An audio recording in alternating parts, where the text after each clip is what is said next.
Assalamualaikum warahmatullahi wabarakatuh. Bertemu kembali dengan saya, Ibu Yuyun Umi Kulsum. Pada kesempatan ini saya akan menyampaikan materi naratif teks.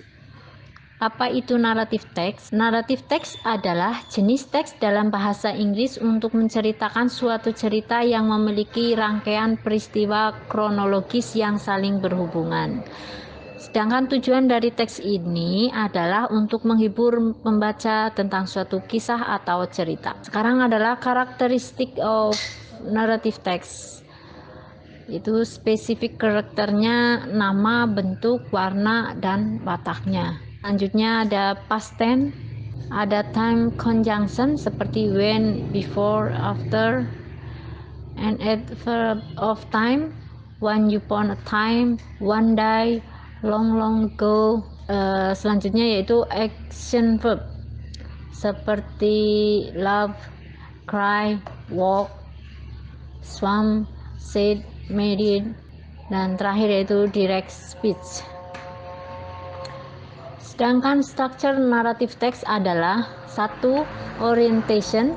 Orientation disebut juga sebagai pengenalan. Pada bagian ini berisi tentang pengenalan tokoh dalam cerita serta waktu dan tempat kejadiannya. Yang kedua, complication.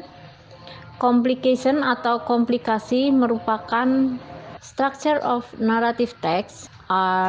One, orientation. Orientation adalah sebagai pengenalan. Ini disebut juga sebagai pengenalan. Pada bagian ini berisi tentang pengenalan tokoh dalam cerita serta waktu dan tempat kejadiannya.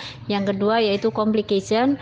Complication atau komplikasi merupakan gambaran munculnya krisis atau masalah yang dialami oleh para tokoh pada cerita.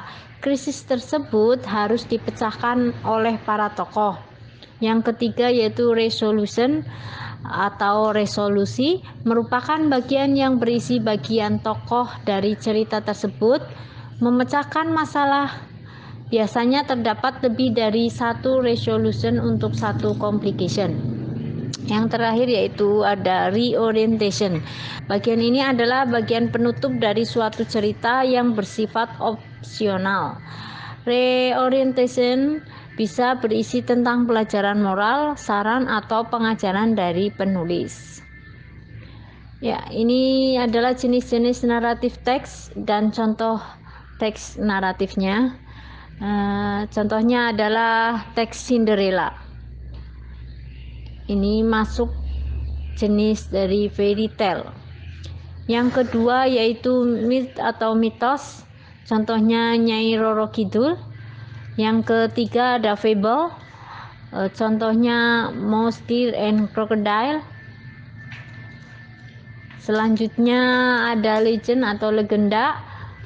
Contohnya adalah Sang Kuryang, yaitu cerita terjadinya sebuah gunung tangkuban perahu. Yang kelima yaitu folktale atau folklore. Ini disebut cerita rakyat. Contohnya Malin Kundang. Ada romance, ceritanya yaitu Romeo and Juliet. Yang ketujuh yaitu history of Telaga Warna. Terima kasih sudah menonton video saya. Jangan lupa untuk like and subscribe.